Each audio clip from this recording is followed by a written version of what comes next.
seconds until airtime. Once again, stations, if you encounter technical issues during the broadcast, please call the Oregon Studio Hotline at 336-831-0864. Stations, your final time cue will be with 15 seconds until airtime.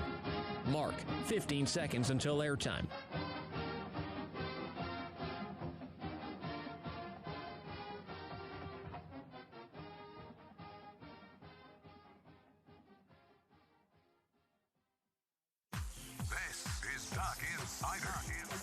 Duck's gonna pick it up, and here we go. Got him deep. He's open. He's got it, and he's gone. How about that? Oregon repeats as the Pac-12 champion. Omarui for three. Yes! Oh, and a steal and slam for Williams. Duarte to the basket. The slam. For the third time in the last 5 years, the Ducks are Pac-12 champions. Outright champs. Holy three. Goal! Pow. Yeah, boom, boom. Regular season champions and now Pac-12 tournament champions. Welcome to Duck Insider. We're just getting started.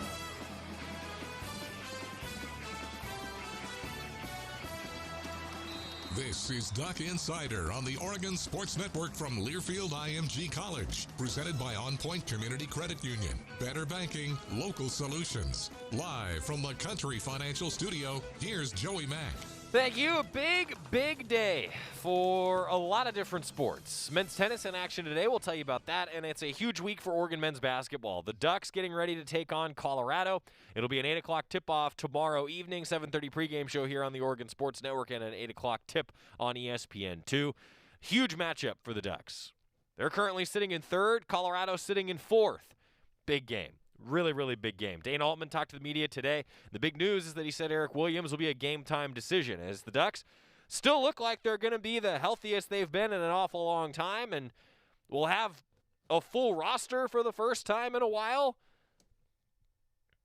But still, hopefully Eric Williams will be able to go. We're hoping that Eric Williams is able to give it a go tomorrow. Coach Altman talked to the media today about that. Also, some other news around Oregon athletics today, and I see Eric asking any news on safeties coaching prospects. I know that Coach Cristobal's working on it, and as we discussed, about a week ago now. It was only a week ago. That feels like it was an eternity ago. It was Tim DeRuyter, though, said that they were already talking and going through that process. So we'll see. We shall see what happens. But the unfortunate news for two programs today is that Oregon Volleyball will not travel to Utah now. The Ducks have their matches against Utah canceled Thursday and Saturday. They were supposed to play the Utes, and it would have been a matchup between the first and the second place teams in the conference. COVID issues within the Utah volleyball program have led to the cancellation of those games. Though we will still chat with Matt Ulmer, head coach of Oregon Volleyball, coming up in just a little bit. Because there's still a lot of good things to talk about, including a historic performance over last weekend from Brooke Nuneviller, the first player in the history of the conference to ever win the Offensive and Defensive Player of the Week honors for volleyball in the same week. The other bad news, though, is that University of Oregon baseball will not open its season this weekend. Ducks were originally set to play Omaha February 19th through 21st, Friday through Sunday, but due to COVID-19 protocols, that series will not be played at PK Park. Mark Wasikowski met with the media today. We have that for you coming up as well. And Rob Moseley, the editor-in-chief of GoDucks.com, we're going to talk about the 17 sports that are all in action. That's all coming up. Kyle asked, can you see without your specs? I can. I just am a little bit tired of them getting foggy.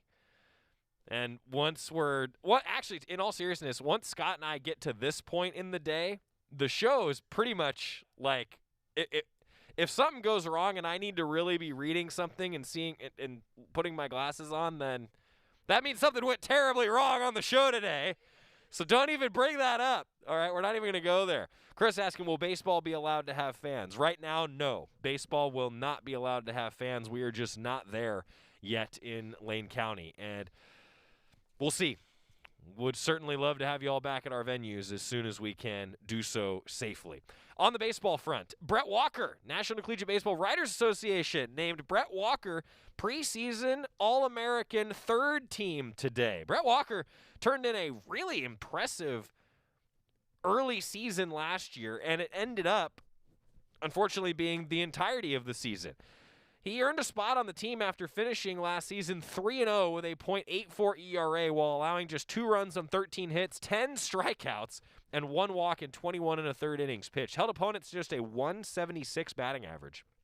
Right-hander for the Ducks went on to finish second in the Pac-12 Conference in strikeout to walk ratio at 10-1 in that shortened season a year ago. Fresno, California native started the 2020 season in the bullpen, pitched his way into the weekend rotation over the 4-week season, and he capped that 2020 campaign with a absolutely outstanding 8-inning outing in a win over Hawaii, where he did not allow a run, gave up just 2 hits, no walks, struck out 3.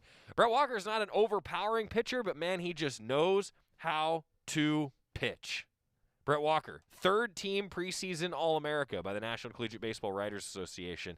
And we'll see what the rotation is going to look like for the Ducks, not this upcoming weekend, but the next weekend against Seattle. Interesting question, I think, coming from Tobias. So what's the starting lineup for Oregon men's basketball when fully healthy? Well, if everybody was fully healthy, and that's if we were able to have Infalidante back after injuring his ACL, I think he's in the starting lineup. Then I think you're probably rolling Will Richardson, Chris Duarte, LJ Figueroa, Eugenio Marui, and Infalidante. Now, without Infalidante, I think that it's realistically Chandler Lawson who starts, but Eric Williams is probably in there in crunch time. I think that you want to start maybe with a bigger presence like Chandler Lawson, but really, if you're getting down to crunch time, I think that you want Will Richardson, Eugenio Marui, and Chris Duarte on the floor, no doubt about it. LJ Figueroa and Eric Williams then are probably the other two because of all the different things they can do in addition to scoring the basketball. And LJ Figueroa looks like that shot's starting to go a little bit more. We talked with him on Tip-Off Tuesday this week. If you missed it yesterday, head to the Go Ducks YouTube channel, or you can find it on the Oregon Men's Basketball Twitter page. Great conversation getting to know LJ Figueroa. He and Chris Duarte, both from the Dominican Republic, both with baseball backgrounds. Chris Duarte says that he could strike out LJ Figueroa. LJ Figueroa doesn't think so. That's a good interview. That's a really, really good interview.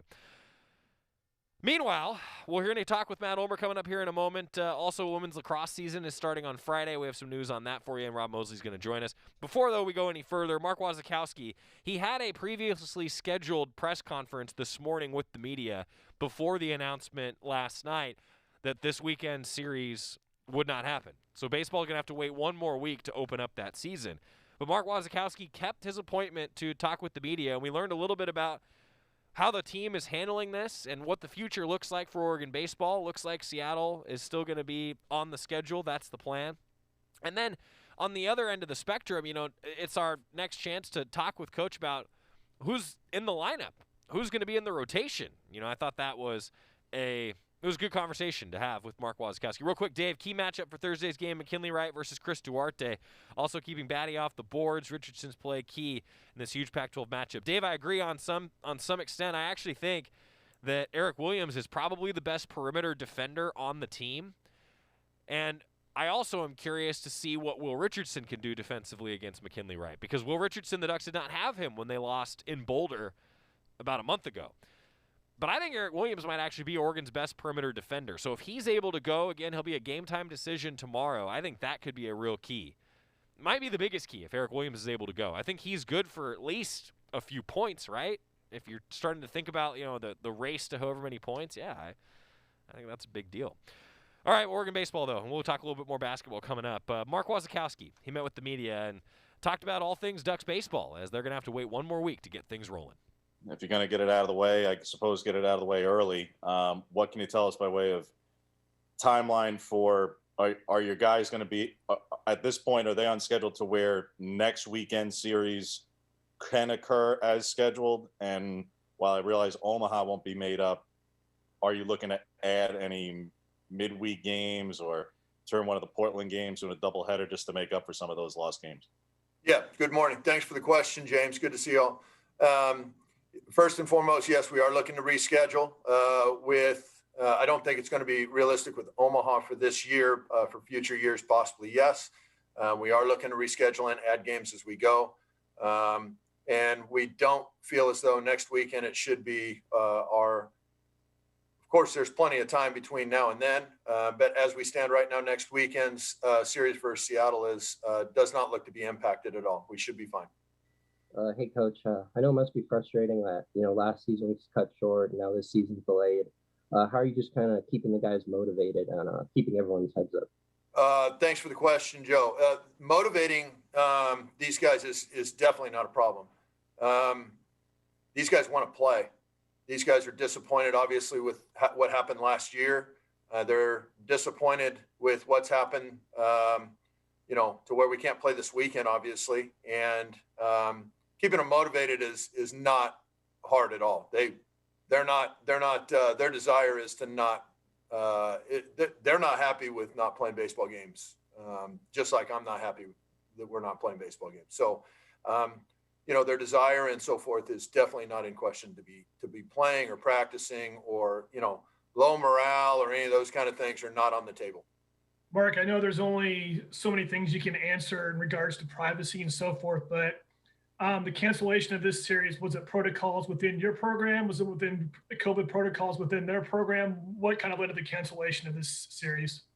Yeah, thank you, Ashley, for that. I'm not sure what I can and can't say. I would think it's strictly, I'm not aware of what was going on in their program. It was strictly out of our program. And, the unavailability of players is the reason why the series this weekend was canceled. Can you say, Waz, just in terms of remind me what the minimum threshold is just by rule? Because are you going by Pac-12 rule or is it NCAA rule in terms of minimum number of player availability threshold that you guys fell below? Because they put out it was contact tracing with you guys, so that's right out there. But just what was the threshold that got in jeopardy? Once we get to Pac-12 play, there was votes on thresholds and such, and I'd have to re-review what all those things were. Not in Pac-12 play. We didn't go off any threshold guidelines. We went off of just common sense guidelines on making sure that of the players that are available, you're not exposing them to risk of injury, and we don't want to do that. And so,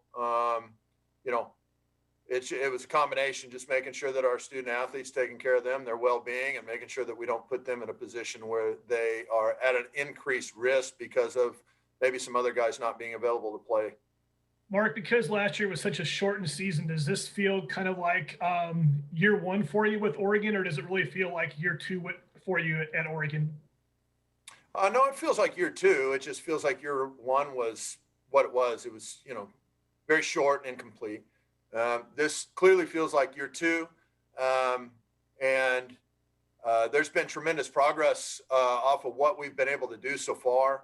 And in time, we'll all be able to see that. It's unfortunate that we can't see that this weekend. The club's disappointed. I'm disappointed. And we really wanted to put our best foot forward, and this isn't how we wanted to start, clearly. Maybe this hits all the clubs out there, all that kind of stuff. I'm not real interested in going down those roads. I know it's hit us, and that's something that's disappointing for me and the guys that I suit up with every day. They're not excited about not playing this weekend at all, and neither am I. In terms of just solidifying personnel and pitching rotations and stuff, what was set on paper and what were you ready to roll with, and what was still to be determined and sorted out during the course of some games that you're still now looking forward to next weekend, seeing what you can sort out? Still some things pending. Just going off of, what our eyes saw and all the scrimmages and everything like that. I can tell you this much, Colin Kafka, Caleb Sloan, they flat out just look excellent. Colby Summers in the closing role. Brett Walker as a starting pitcher looked excellent. And then, like I've referred to before, there were a couple of young guys, specifically Isaac Aon and Rio Britton.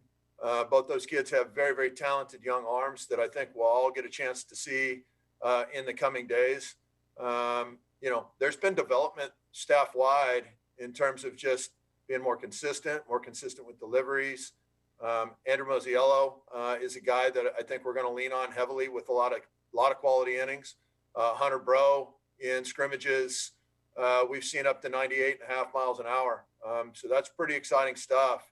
That adds to the disappointment of this, of what's occurred for this weekend. When you've seen so much progress and the guys know that there's progress, nobody wants that progress to be halted, even if it is for a short amount of time. And that's the heartburn for us right now.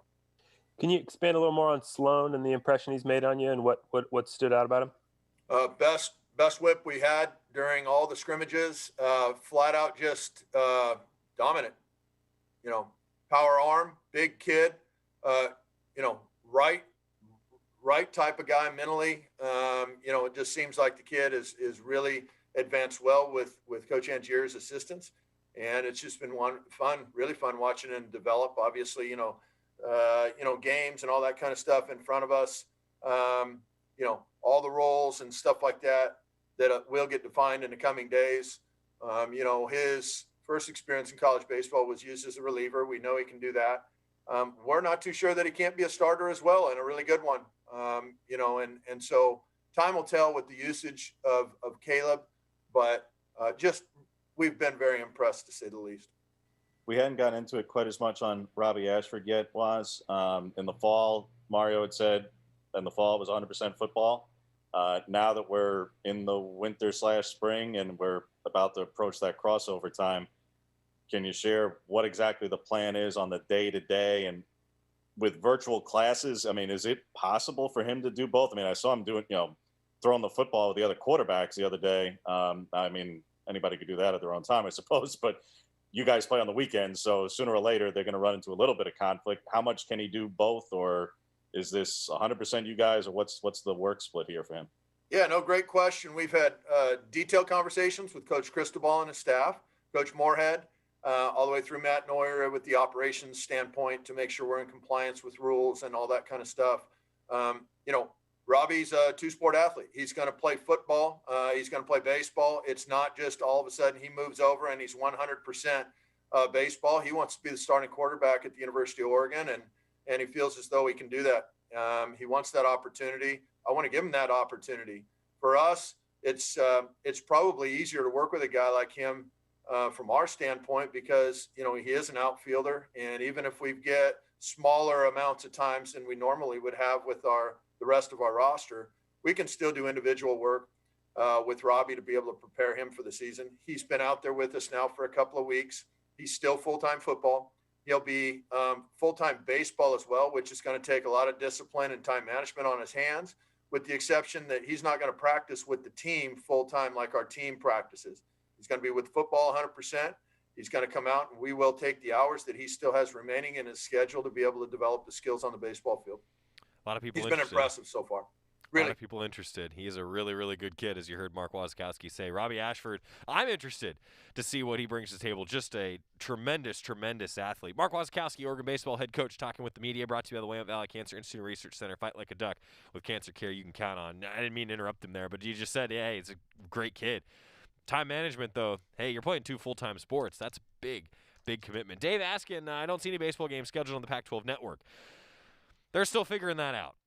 To be honest, it's a bit of a juggling act right now because soccer and volleyball, amongst other sports that Oregon does not compete in the Pac-12 that were scheduled to take place in the fall, are now taking place in the spring. It's a bit of a juggling act. I will say, though, that every home game for Oregon baseball, we will do a live stream of the same caliber that we've done in years past. That'll be with myself and Alex Stimpson on the call. Scott LeBounty and his crew running things on the video side. If you're watching via the Pac-12 app, you will see these broadcasts, the live streams, showing up on your Pac-12 app and on Goducks.com. Go to the Oregon baseball schedule page. You'll be able to click on a link there, and it brings up the live stream that you can then cast to whatever device you want or do however you want. But to long-windedly answer that question, we will do a TV style and quality broadcast for every home game at PK Park, but we're still waiting on TV selections for baseball this season.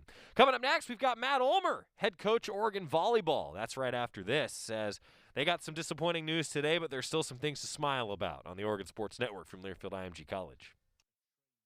From the weight room to the classroom, on the field and off it, On Point proudly supports University of Oregon athletics because student athletes do so much more than bring us pride on game day. They bring our entire community together in Eugene and all across Oregon.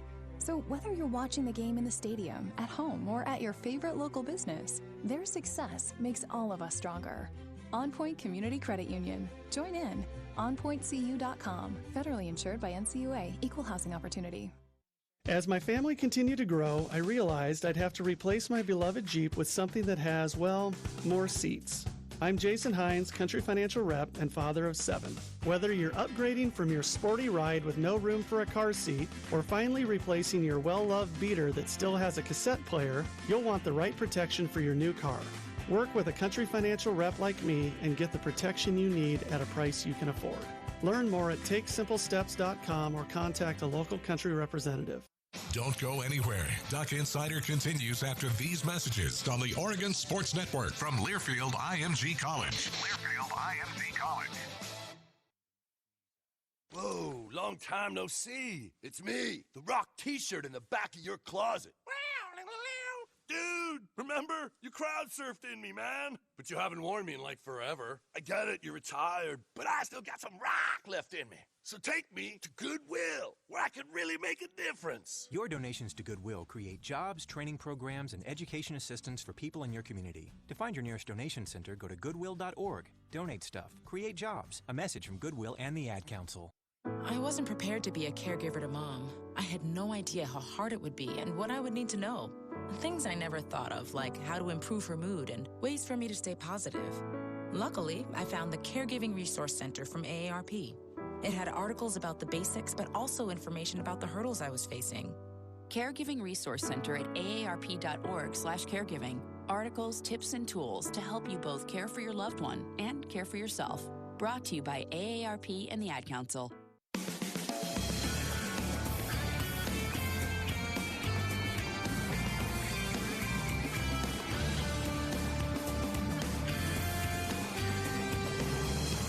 Welcome back inside the Country Financial Studio. I'm Joey Mack. We got Duck Insider presented by On Point Community Credit Union. Matt Ulmer is our guest on the University of Oregon Alumni Association guest line. Coach, I thought that we would be talking today, and it was going to be a big preview of, like, man, you know, rare Thursday, volleyball, number 1, number 2 in the conference. But, hey, this is kind of the world that we live in now. So the latest update, if you're just joining us, Ducks will not be traveling to Utah, which means as we're talking now, they actually just got off the practice floor. So you still get a chance to take advantage of all the practice time you can get, right, Coach?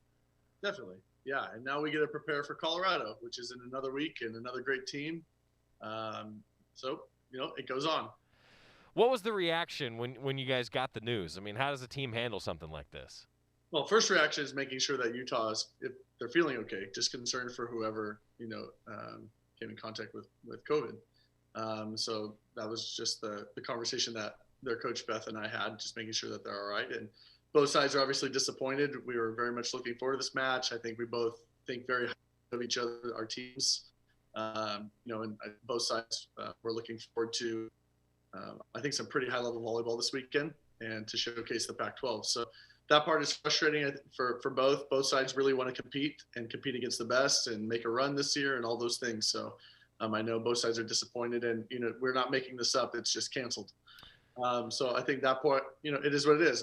I know we both hope we play each other in Omaha later in the year in the bubble. So that's where we're going to keep our sights. Yeah, you kind of answered my next question there. I was wondering what the outlook could potentially be for makeups. But so it sounds like that's just not able to be factored into the schedule, right? There's just too many moving parts. Too many moving parts, definitely, you know, and it makes sense. I think it makes sense for everybody. You know, you don't want to, for us, scheduling something last second and not being prepared and, again, trying to just keep our team healthy and safe. We want to make sure we can do the best we can. And so while it's disappointing to not play Utah, we're excited that we get to play Colorado. I feel like this is going to be one of those things where we'll look back when you guys do meet each other in Omaha, and we'll be like, man, okay, now we can finally get to it. You know, that's what I'm hoping for anyway.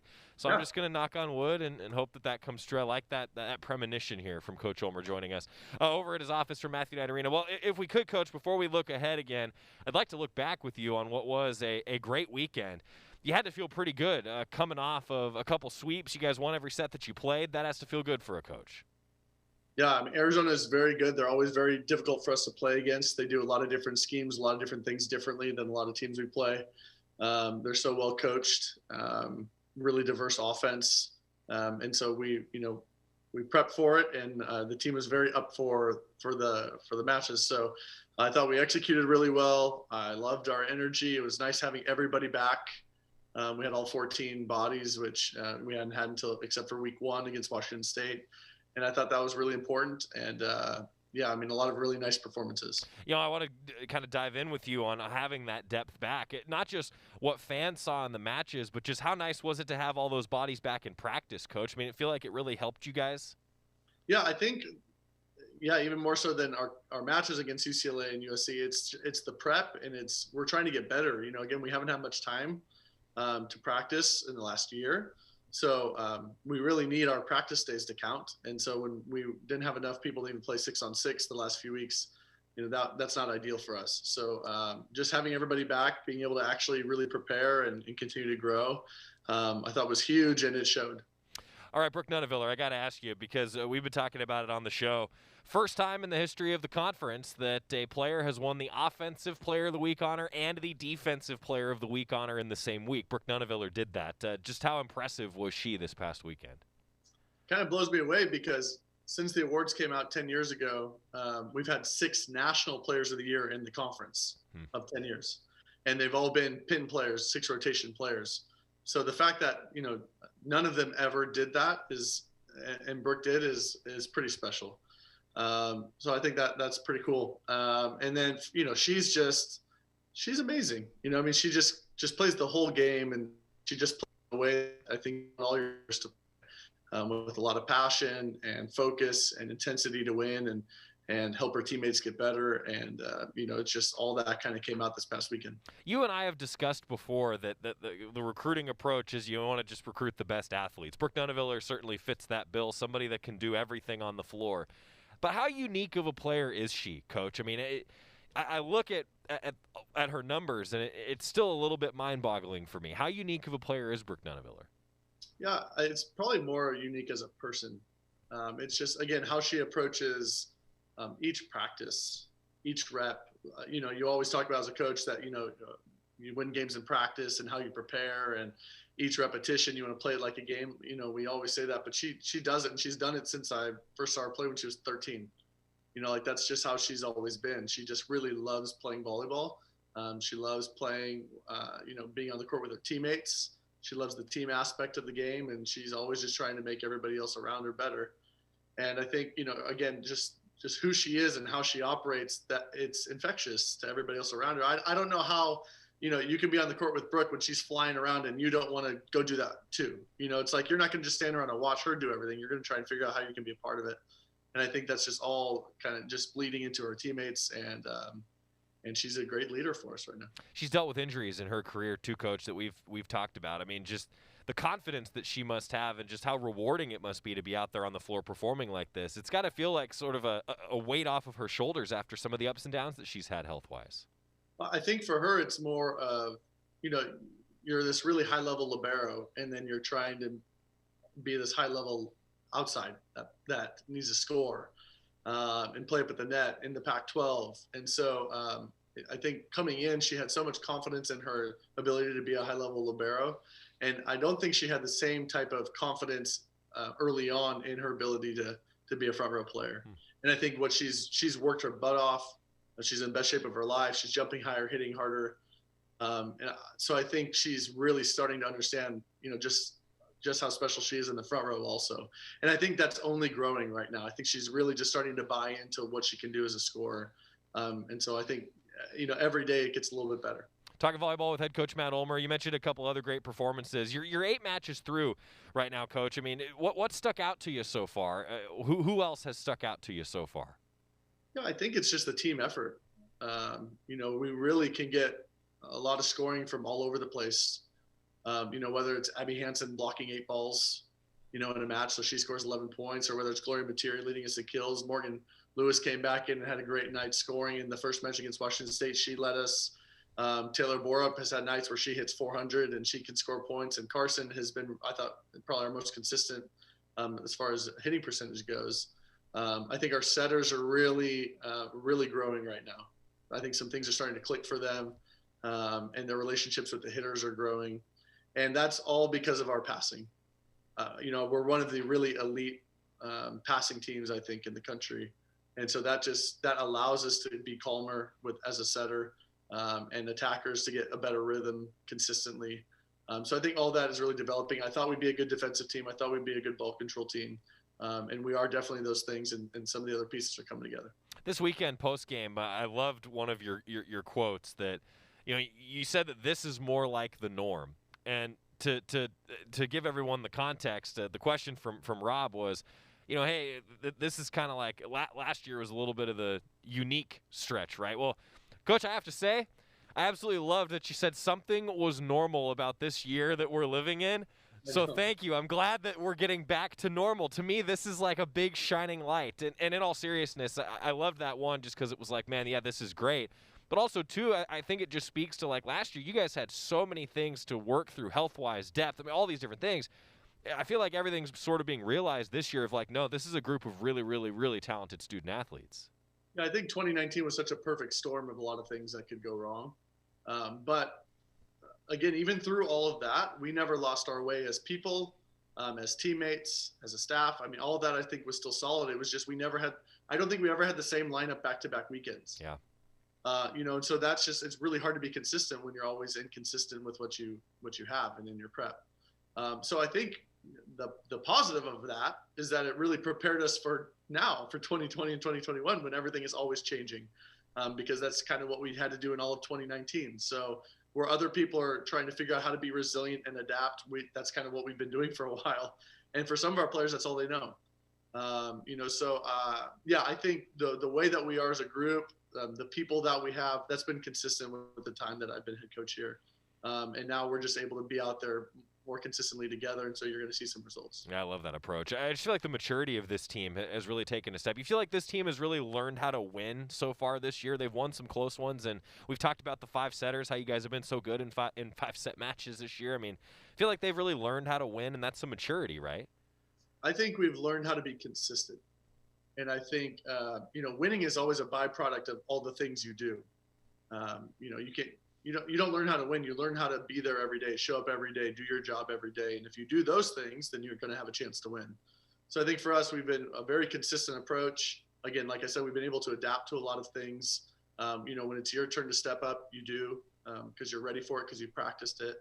And again, I think the growth in each individual as a person outside of the gym is where we're growing the most. And just college isn't new anymore, right? We've been through it. We've seen a Pac-12 season. We see what we have to do in order to be successful here, as opposed to trying to figure it out. It's been figured out, and now we just need to go out there and do it.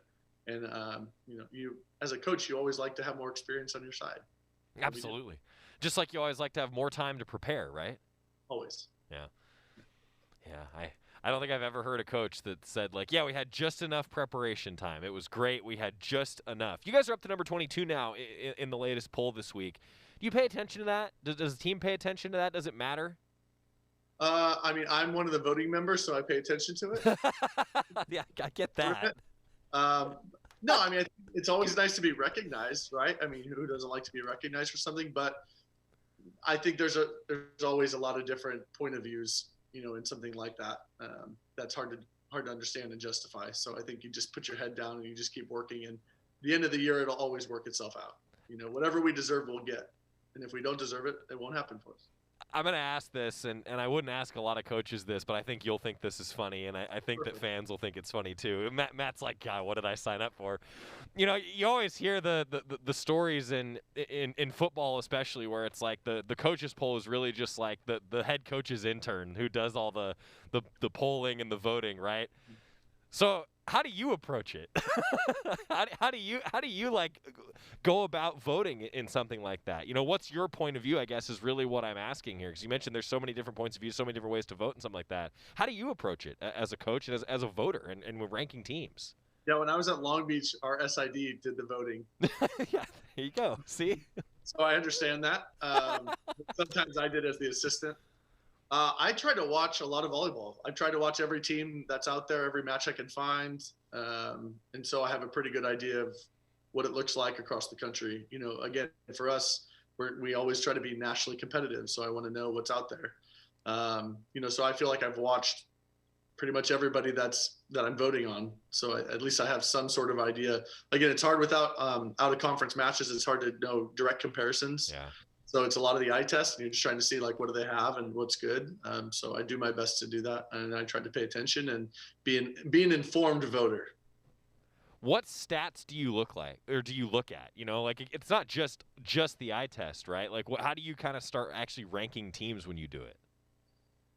Yeah, I mean, you're seeing how, you know, any common opponents throughout the conference. You know, you're trying to see, you know, who can ball control, you know, who can score, who has maybe that elite attacker that is really going to be really trouble in the playoffs. You know, that can carry a team, who sets the ball well.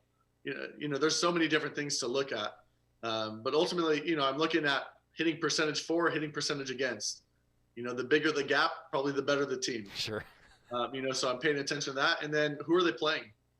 Again, I've seen a lot of different conferences, and whether it's fair or not, our conference, everybody's really good. So you could drop some matches in the Pac-12 and people think you're not good because you've lost some games, but you're losing to all top 100 teams. You're never not playing a top 100 team in our conference, you know? So just understanding that perspective, I've been on both sides of it at a mid-major and then now in the Power 5, and just seeing, you know, that it's really a different ball game. And I think it's maybe hard to understand it until you're in it.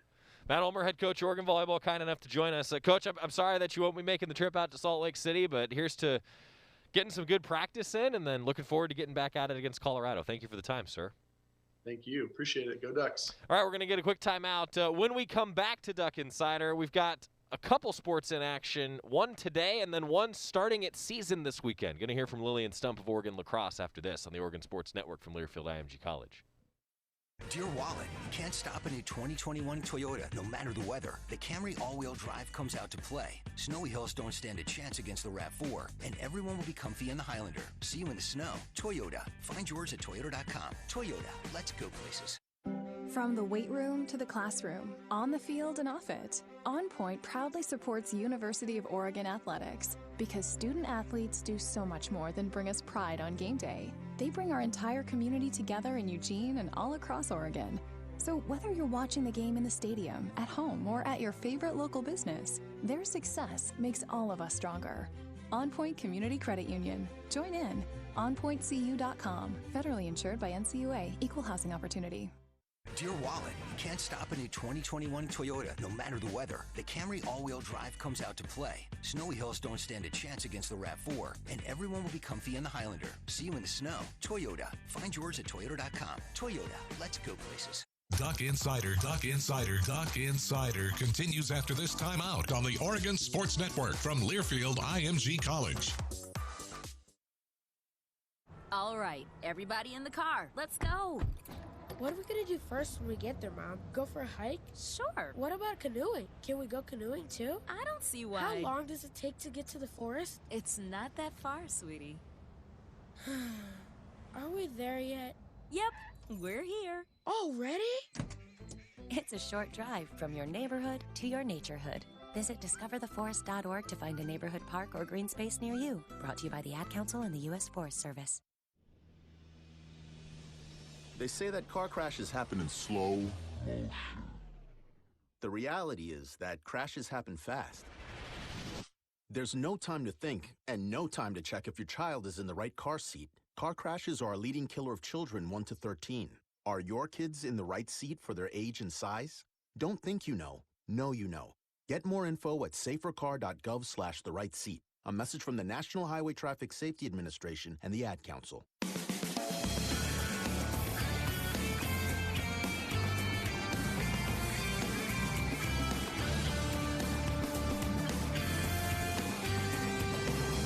Back on Duck Insider, presented by On Point Community Credit Union. Joey Mack inside the Country Financial Studio. From one head coach to another, Rob Moseley is here, head coach of GoDucks.com. Right? Can we call you that? That sounds like a promotion. Every time I come on here, I'm like, I got to call Rodell and get some more pay bump or something. Yeah, first we gave you an Esquire title, which we've continued, by the way. I haven't yet printed out gotten your plaque made that we'll have for you in studio. But you are the head coach of GoDucks.com. You know, you're the keeper of the website. Yeah, I guess I'll put that on the old resume. I'll add that to the add that to the list. Other duties as assigned, also. Right, Exactly. Other duties as assigned. Rob Moseley, the editor-in-chief of GoDucks.com. We are going to hear from Lillian Stump coming up, talking a little bit of Oregon lacrosse as their season gets kicked off on Friday. Rob, there's so many sports going on. Let's start with men's basketball. I think this is a huge opportunity for the Ducks. 8 o'clock tip on ESPN2 tomorrow, 7:30 pregame show here on OSN. Yeah, I think this might be the biggest game of the year. Every game is big. It feels like after Valentine's Day in basketball, but I think this is the biggest one of the year so far, Ducks and Buffs.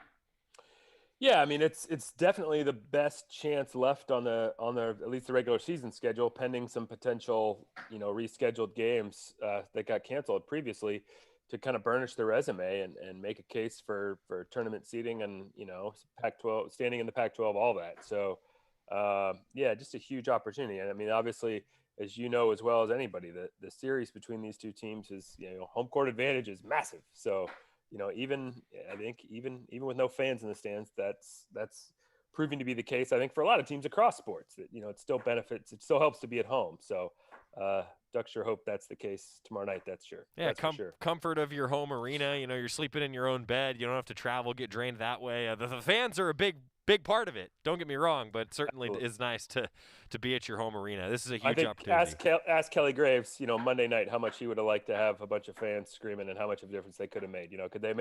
Could 12,000 screaming Oregon fans have made 2 points worth of difference? I'd like to think so. Yeah, no doubt about it. I mean, Coach Graves said as much post game as Rob's alluding to. I think the other thing for me with men's basketball, Rob, is the availability of players down the stretch here. This is maybe going to be the healthiest that Oregon's been in the last, really the entire season. Eric Williams going to be a game-time decision for the Ducks in the Buffs game tomorrow, but still finding some consistency. Maybe that Rubik's Cube is starting to line up. Yeah, it's funny you use that metaphor. Yeah, no, for sure. With Eugene's kind of been the consistent guy there, and whenever Chris has been able to play, he's obviously been a producer. But yeah, with Will back and with Big Frank, continuing to progress, yeah, it just and you have all these other other parts, and nobody has to feel like they have to be the guy. Coach Altman talked about how Eugene, there's been times when he put too much pressure on himself to be that guy because of some of the fluctuations. Well, now that you feel like you have more depth, you have more versatility, no one guy has to feel like, okay, I got to get 19 tonight or else we have no chance, so you can kind of let the game come to you, play your role, do your thing. And, if a hot hand develops, that's great, but you don't have to feel like you have to force it. And, that's the kind of place you want to be in. To a Oregon men's basketball alum, Rob caught up with Mikhail McIntosh, wrote about it on GoDucks.com. Rob, catch fans up for those that missed it. First of all, you should check it out on GoDucks.com. Great story on Mikhail McIntosh. Playing for his country. That's a pretty cool story.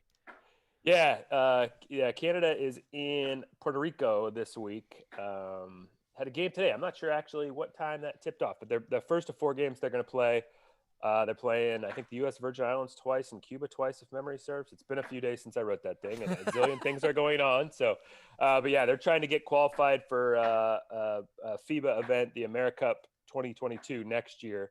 So this is kind of a group that they're trying to advance past and get into that event. So, but a big opportunity for him. I mean, obviously there are potential members of Team Canada for the Olympic team, and maybe for this AmeriCup team next year that are guys that are playing in the NBA right now, and they're not taking a break. And so, Mikhail might not be a shoo-in, for those opportunities, but he might be able to play himself into one if he can have a good week in an event like this tournament. So really rooting for him. And he's been playing in France, and because of COVID, games have been kind of few and far between. So that's been a little frustrating. I mean, everybody's put off in different ways, and he knows as much as anyone that he's been lucky overall. He caught COVID, but didn't get particularly sick. And I don't think he's been touched by it in terms of friends and family.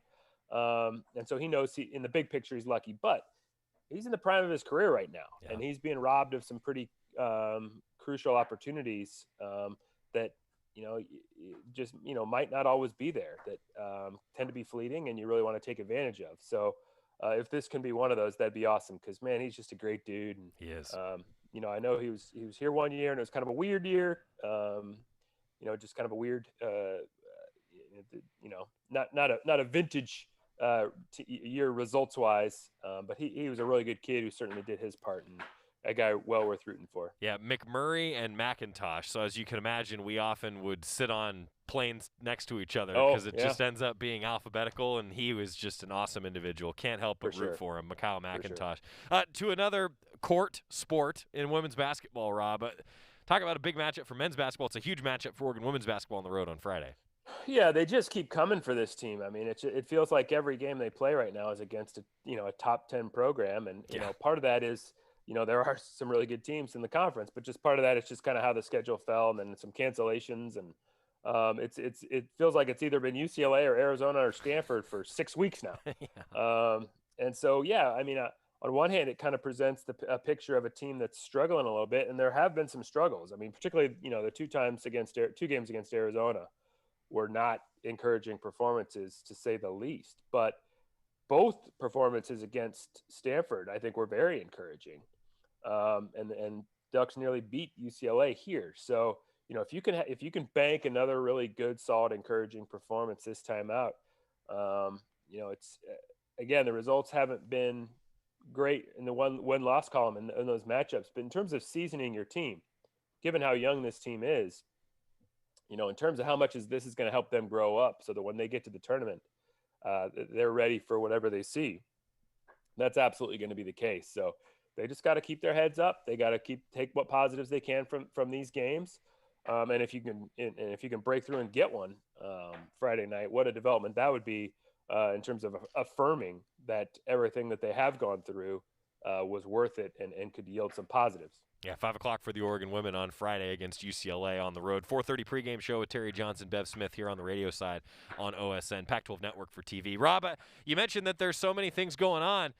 Well, there are, and so I'm going to save the other 15 bullet points that I had for you because there's 17 sports going on for next week. Thanks for taking the time, buddy. 17 sports. Yep. It boggles the mind. I know. It's a lot. But, hey, thanks for taking the time, and thanks for bumping back on the schedule a little bit today. The flexibility, we all got to be agile these days, right? Absolutely. You got to take whatever COVID throws at you. Rob Moseley, the editor-in-chief of GoDucks.com. Just add head coach of GoDucks.com to the business card these days. Rob Moseley, thanks for the time. Find all his work, of course, on GoDucks.com, Mighty Oregon Podcast as well. Quick time out when we come back. Now we're going to talk Oregon lacrosse with Lillian Stump. Also men's tennis. It's Husky Week 2.0 on the Oregon Sports Network from Learfield IMG College. Hi, welcome to the Spicy Drive-In. May I take your order? Can I get the spicy chicken sandwich, please? The spicy chicken is an excellent choice, sir. And to drink? Whatever's fine. Oh, may I make a beverage pairing recommendation this evening? Sure. If we are feeling especially bold tonight, sir, I would recommend the Mountain Dew with that. It's bravely unrestrained with a very alive aroma that pairs wonderfully with your spicy chicken. It's followed by a hint of zesty citrus flavor. Yeah, that sounds amazing. I'm sure you already know this, sir, but remember to appreciate the nose first by giving the Mountain Dew a little swirl to really volatilize it. What? To change the flavor compounds and activate your taste buds to get them fully primed for that chicken sandwich. It's delicious. Now you're getting the hang of it. The muscular flavor charge characteristics of Mountain Dew make for an absolutely epic mouthfeel when paired with spicy cuisine. It is quite on point, sir. Dude, it's a perfect match. Like they were made for each other. So true, so true. When you want to make good food bolder and bold food better, do the Dew. Duck Insider, your home for the latest news on Oregon athletics. This is the Oregon Sports Network from Learfield IMG College. Okay, man, this is your time. Maybe you didn't choose this, but you're here now. You're gonna go out there and be an all-star caregiver. Cook, clean, be there emotionally and physically. You gotta dig deeper. Drive them to physical therapy, doctor's appointments, because that's what caregivers do. Don't give up. Show the world that you're tougher than tough.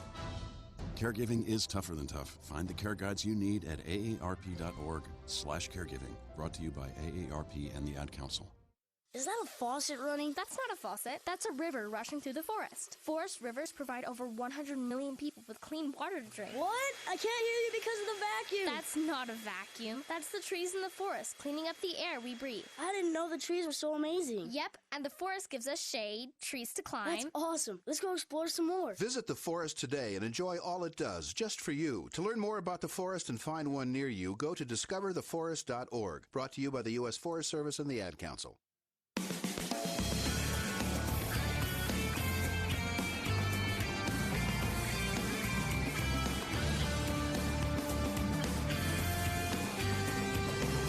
Well, it's officially Husky Week 2.0 for Oregon men's tennis, as they're going to make up that previously missed match against Washington that will be a non-conference match, by the way. The Ducks were supposed to play them this past weekend, but with all the inclement weather, the tennis squad wasn't able to make the trip down. So instead, they're going to play them on Sunday. But they've got 2 more matches, Neil Sheelander's squad does, before they take on Washington on Sunday. And today, one of them is against Portland. That was the second match that the team had to reschedule based on all the bad weather this past weekend up in Portland. So the Ducks will be in action today. You can follow along on the Oregon men's tennis social media, and they'll be in action here in Eugene. Women's lacrosse season is rapidly approaching. Ducks are going to be on the road for the first 6 games of the season, actually, for Oregon lacrosse. And the first matchup will be coming up on Friday. We talked to Chelsea Hoffman earlier this week ahead of the 6 o'clock Friday start. One of the standouts, though, has been Lillian Stump. She's been a veteran for this team, it seems like, the last few years. That's because she was so productive and such a great leader early on in her career. And she got asked about, hey, all these road matches. Well, they don't really mind all these road matches to start the season, as Lillian Stump said. I think that everybody's super excited. It's kind of all about the opportunity we have, and we have this great opportunity to play, and we're very lucky that we're able to play as a team, especially, with this 17-game season, 17-game season. I think we're all super excited and ready to get rolling, and I don't think we're really looking at it too much as being on the road for the first month. I think we're just really excited to be able to play and finally work together and get some wins under our belt. I'm looking forward to seeing that team back in action, especially because at the end of last season, it looked like they had started to click. Their last game of the year, it was like, dang, that team could be pretty good. They ended up going 2-5 in their 7 matchups last year, but hey, all of a sudden, things started to click. Maybe things click now heading into this year for Chelsea Hoffman and Oregon lacrosse. Next up, a quick timeout as we're up against the clock a little bit today with so much great stuff earlier. We have, the full schedule for the week, which is significant, and some updates after some cancellations too, unfortunately. It's Duck Insider, and we're back after this on the Oregon Sports Network from Learfield IMG College. From the weight room to the classroom, on the field and off it, On Point proudly supports University of Oregon athletics because student athletes do so much more than bring us pride on game day. They bring our entire community together in Eugene and all across Oregon. So whether you're watching the game in the stadium, at home, or at your favorite local business, their success makes all of us stronger. On Point Community Credit Union. Join in. OnPointCU.com. Federally insured by NCUA. Equal housing opportunity. After 2 years of construction, my wife and I finally moved into our dream home. So when a bathtub fixture broke, causing major water damage, I was glad we had the home insurance protection we needed. How do you know your home is protected? Talk to a Country Financial rep like me, Nick Simon. We can help you understand your options and select coverages to meet your needs. Then if something happens to your home, you won't have any surprises. Need the right coverage for your home but not sure where to start? Visit TakeSimpleSteps.com or contact a local Country representative. This is Duck Insider. Duck Insider on the Oregon Sports Network from Learfield IMG College. Adopt US Kids presents What to Expect When You're Expecting a Teenager. Learning the lingo. Hundo P. Hundo P. Adjective. Short for being 100% sure or certain. As in, if we get a puppy, I'll Hundo P always walk it. You don't have to speak teen to be a perfect parent. Thousands of teens in foster care will love you just the same. Visit adoptuskids.org. Brought to you by the U.S. Department of Health and Human Services, Adopt U.S. Kids, and the Ad Council. A ranger station. I'd like to report a bear hug. Okay. I put out my campfire and Smokey Bear hugged me. So you drowned the fire, you stirred it, drowned it again, and felt that it was cold? Uh-huh. Yep, he's just letting you know you did good. Bear hug from Smokey Bear. Status update. I'm gonna let you go now. There are many ways to start a fire, but one sure way to put it out. Learn how you can do your part at SmokeyBear.com. Sponsored by the U.S. Forest Service, Ad Council, and your state forester.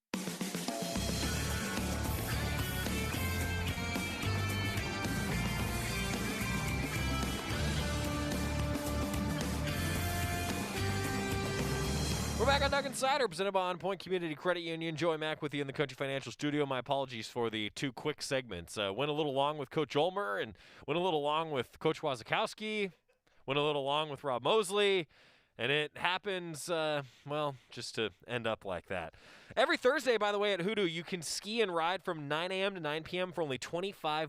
Head to hoodoo.com for all the details. And thanks to Hoodoo for all their years of support. Men's basketball with a big one as we take a look at your Cafe Yum 2-minute drill, the schedule ahead. Today, men's tennis in action, as we alluded to, and we thought we were going to have Oregon volleyball in action this weekend. But if you're just joining us because of COVID-19 protocols within the University of Utah volleyball program, the Ducks will not make the trip to Utah. Games will be canceled. Matt Ulmer said they will not attempt to make them up. There's too many moving parts. So that means that Oregon volleyball now prepares for Colorado coming up next week. Similarly, Oregon baseball, those opening weekend games, that opening weekend series against Omaha, off the books. The Ducks having some COVID-19 protocols within their own program, so Omaha will not make the trip out from Nebraska, and the Ducks will look ahead to Seattle and maybe add a few more games over the course of the season. We'll see what Oregon baseball is able to do. That big one, though, for Oregon men's basketball. I'm telling you, everybody, tune in for this one. This is about as good as it gets. This is what college basketball is all about. The Ducks have been one of the best teams in the country after Valentine's Day. It's really uncanny. We're going to go full breakdown, really go in depth on that point tomorrow on the show, as we'll hear from Dana Altman. Also, Oregon soccer head coach Graham Abel, will have him on the show tomorrow ahead of their second match of the season and first road trip. It'll be a Friday afternoon game down at Sacramento State. Elsewhere, Oregon softball, they thought they were going to be able to play Cal Poly for 2 games on Friday, but Melissa Lombardi said they're going to play Fresno State now on Saturday and on Sunday for Oregon volleyball. Also, track and field and cross country will be in action. And men's tennis with a matchup on Saturday and on Sunday, and women's tennis with a matchup on Friday. Also, I'm excited to tell you, acrobatics and tumbling is back this weekend. On Sunday, Keena Wan's program will be back in action, 1 o'clock. It will be at Matthew Knight Arena. At Matthew Knight Arena. I am really looking forward to seeing acrobatics and tumbling back in action. Keena Wan's going to join us on the show, the head coach for the Ducks, on Friday to preview the start of that season. Elsewhere, what did I forget? I mentioned Oregon lacrosse at 6 o'clock on Friday. They're also going to play at UC Davis on Sunday. And I think I have covered the entire schedule now, apart from men's basketball and women's basketball, which, of course, leaves us with women's basketball at 5 o'clock on Friday and at noon on Sunday. Big, big week for the Ducks. So many sports! I'll try to keep track of all of it for you all. There's a lot. Cafe Yum 2-minute drill! Cafe Yum restaurants throughout Oregon and Washington, where special diet requests and custom orders are always welcome. Menus, nutrition info, cafeyum.com. Thanks, everybody. That was fun today. Mark Wasikowski, Matt Ulmer, Rob Moseley, thanks for the time.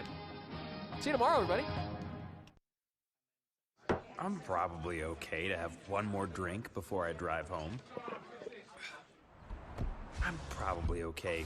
I open the window to stay alert. Probably okay. I just popped some gum in my mouth. Step out of the car, please. I probably made a mistake. Probably okay isn't okay when it comes to drinking and driving. If you see a warning sign, stop and call a cab, a car, or a friend. Buzzed driving is drunk driving.